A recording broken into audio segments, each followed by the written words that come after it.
Assalamualaikum Ustaz, saya seorang pendosa.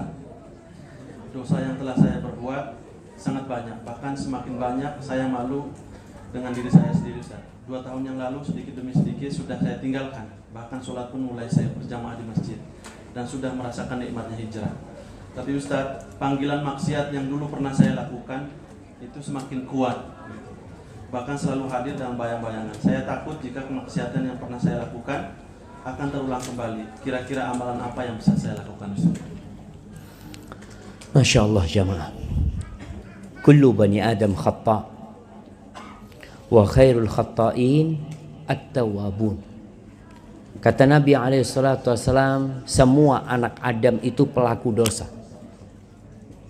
Sebagaimana bapaknya pernah melakukan kesalahan, semuanya melakukan kesalahan. Wa khairul khata'in, dan sebaik-baiknya orang yang melakukan kesalahan adalah yang bertobat. Sebagaimana Nabi Adam alaihissalam tobat kepada Allah kemudian menjadi orang yang dipilih sama Allah SWT, begitu pula dengan manusia yang lain. Apa yang perlu dilakukan sekarang ketika antum bertobat?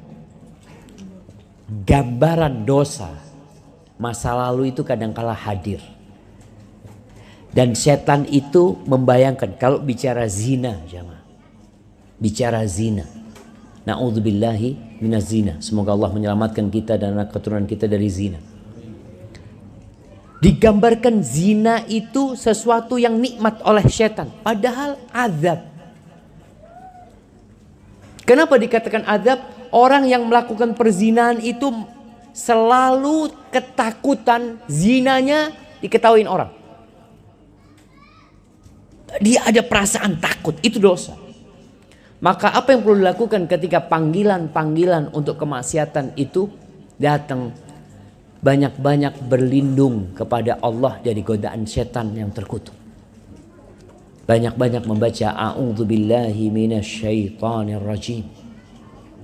Nabi SAW berdoa jamaah, Allahumma inni a'udzubika min syarri sam'i wa min syarri basari wa min syarri lisani wa min syarri qalbi wa min syarri mani. Kata Nabi SAW, ya Allah, aku berlindung kepadamu dari kejahatan pendengaranku, dari kejahatan penglihatanku, dari kejahatan lisanku, dari kejahatan hatiku, dan dari kejahatan maniku, kata Nabi SAW. Pendengaran itu ada baiknya, tapi ada negatifnya juga. Maka banyak berdoa tadi, mohon sama Allah Subhanahu wa taala.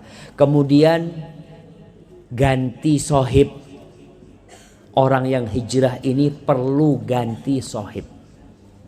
Kenapa? Ketika dia sedang turun imannya, kalau temannya buruk, kembali dia berbuat dosa. Tapi kalau temannya baik, dia akan diselamatkan. Ingat yang membunuh 100 orang.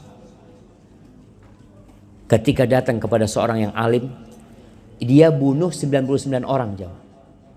Kemudian dia ingin bertobat, dikasih tahu orang yang ahli ibadah, bukan orang alim. Ingat, orang yang berilmu dengan orang yang ahli ibadah bedanya seperti malam bulan purnama dengan bintang-bintang. Jadi orang yang ahli ibadah ya cuma pinter ibadah doang dia. Ketika datang nih yang membunuh 99 orang kepada orang yang ahli ibadah, dia berkata, halli min taubah, mungkinkah aku bertobat? Apa kata orang yang ahli ibadah ini? Orang kayak kamu mau tobat? Nggak ada. Bunuh 99 orang mau tobat, neraka sudah tempatnya. Lalu orang ini berpikir, kalau memang aku nggak bisa bertobat, ya sudah, dilengkapin jadi 100 ya. Ada apa hidup jadi orang baik kalau ternyata nggak bisa baik? Artinya pintu untuk jadi orang baik tertutup. Karena nih orang ahli ibadah nggak punya ilmu. Kemudian ketika datang kepada orang yang alim, yang berilmu, maka orang alim ini mengatakan, apa yang menghalangimu dari pintu taubat? Terbuka pintu taubat untukmu. Tapi engkau itu hidup di kampung yang jahat, kampung yang buruk. Engkau harus hijrah. Maka dinasehatin orang ini untuk meninggalkan kampungnya, berganti teman. Maka tadi antum kalau sudah hijrah, tolong temannya diganti juga. Sehingga hijrahnya semakin sempurna. Hadza wallahu a'lam.